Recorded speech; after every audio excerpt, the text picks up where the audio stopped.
আসসালামু আলাইকুম রহমতুল্লাহ বরকাতুহু। আলহামদুলিল্লাহ ওয়াহদা ওয়াসসালাতু ওয়াসসালামু আলা মান লা নাবিয়্যা বা'দা। প্রিয় দেশবাসী, আপনারা অবগত আছেন যে সম্প্রতি ঢাকা বিশ্ববিদ্যালয়ে একজন মানসিক ভারসাম্যহীন পাগল প্রকৃতির একজন মানুষকে নির্মমভাবে পিটিয়ে হত্যা করা হয়েছে। সেক্ষেত্রে আমরা প্রথমত যেটি বলতে চাই সেটি হচ্ছে রাসূলুল্লাহ সাল্লাল্লাহু আলাইহি ওয়াসাল্লামের ভাষ্য অনুযায়ী 3 ধরনের মানুষ যে কোনো প্রকার জবাবদিহিতা থেকে মুক্ত। আল্লাহ সুবহানাহু ওয়া তাআলার আদেশ অনুযায়ী, আল্লাহ রাসূলের ফরমান অনুযায়ী 3 ধরনের মানুষ যে কোনো প্রকার জবাবদিহিতা থেকে মুক্ত, দুনিয়াবী এবং পরকালীন: শিশু, ঘুমন্ত এবং মানসিক ভারসাম্যহীন পাগল। সুতরাং কেউ কোনো অপরাধ করলে আমি তাকে শাস্তি দিব কি দিব না সেটি বলার আগে আমাদেরকে যে বিষয়টি মাথায় রাখতে হবে সেটি হচ্ছে তার অবস্থা। সে যদি শিশু হয়, সে যদি ঘুমন্ত ব্যক্তি হয়, সে যদি মানসিক ভারসাম্যহীন হয়, তাহলে আল্লাহ সুবহানাহু ওয়া তাআলার নিকটেও সে যাবতীয় জবাবদিহিতা থেকে মুক্ত। অতএব এইরকম একজন মানসিক ভারসাম্যহীন ব্যক্তিকে কোনো প্রকার দোষ ত্রুটি ছাড়াই ইচ্ছাকৃতভাবে পরিকল্পনা মাফিক খাবার খাওয়ানোর পর হত্যা করা কী পরিমাণ নির্মমতা, কী পরিমাণ নিষ্ঠুরতা, তা কল্পনারও বাইরে, ভাবতেও গা শিউরে ওঠে। তবে আমি সকল জায়গায় ষড়যন্ত্র তত্ত্ব খোঁজার পক্ষে না হলেও আমি বলতে চাই, যেহেতু পতিত স্বৈরাচারের বিদায় বেশি দিন হয়নি এবং তারপর থেকে বিভিন্ন সেক্টরে নৈরাজ্য পরিকল্পিতভাবে তৈরি করানোর চেষ্টা আমরা দেখেছি।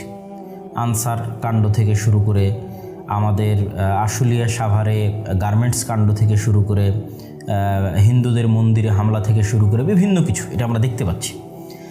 যেহেতু এখানে একটা বড় স্টেক হোল্ডার হচ্ছে ঢাকা বিশ্ববিদ্যালয়ের স্টুডেন্টসরা, সেহেতু ঢাকা বিশ্ববিদ্যালয়ের স্টুডেন্টসদের যে গ্রহণযোগ্যতা, তাদের প্রতি মানুষদের যে সফট কর্নার, তাদের প্রতি মানুষদের যে ভালোবাসা, সেটিকে কিভাবে কালিমাযুক্ত করা যায়, সেটিকে কিভাবে ধুলায় মিশিয়ে দেওয়া যায়, সেটিকে সামনে রেখে কোনো কুচক্রী মহল ইচ্ছাকৃতভাবে পরিকল্পিতভাবে তাদের লোক দিয়েই, যদিও তারা ছাত্র বিষয়ক ইউনিভার্সিটিতে আছে, তাদের লোক দিয়ে এই ধরনের ঘটনা ঘটিয়ে থাকতে পারে।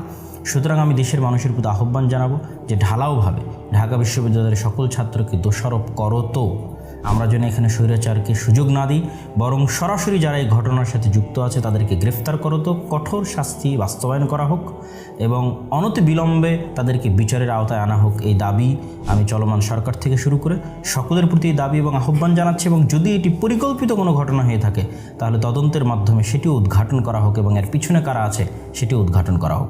সবশেষে বলতে চাই, আল্লাহ সুবহানাহু ওয়া তাআলার নিকটে দুনিয়ার সকল মানুষ সমান, ইসলামের নিকটে দুনিয়ার সকল মানুষ সমান। কে সাদা, কে কালো, কে কোন রঙের, কে কোন বর্ণের, কে কোন ধর্মের, কে কোন গোত্রের, কে কোন দেশের, তার ঊর্ধ্বে উঠে সকলেই আল্লাহ সুবহানাহু ওয়া তাআলার সৃষ্টি এবং সকলেই হচ্ছে আদমের সন্তান। এই জন্য ইসলামের সবচেয়ে বেশি গুরুত্ব পায় মানুষের জীবন, মানুষের জানের হেফাজত। ইসলামের সকল হালাল হারাম হয়ে যেতে পারে মানুষের জীবন বাঁচানোর জন্য, সকল হারামও হালাল হয়ে যেতে পারে মানুষের জীবন বাঁচানোর জন্য। মানুষের জীবন হেফাজতের চাইতে, মানুষের জীবন রক্ষার চাইতে ইসলাম এবং আল্লাহ সুবহানাহু ওয়া তাআলার নিকটে গুরুত্বপূর্ণ কিছু নাই। অতএব আমরা পরস্পর প্রতি শ্রদ্ধাশীল হই, মানুষের জীবন রক্ষার চেষ্টা করি, মানুষকে কষ্ট দেওয়া থেকে দূরে থাকার চেষ্টা করি আল্লাহর সন্তুষ্টির জন্য। আল্লাহ আমাদের কবুল করুক, আল্লাহুম্মা আমিন। আসসালামু আলাইকুম ওয়া রাহমাতুল্লাহি ওয়া বারাকাতুহু।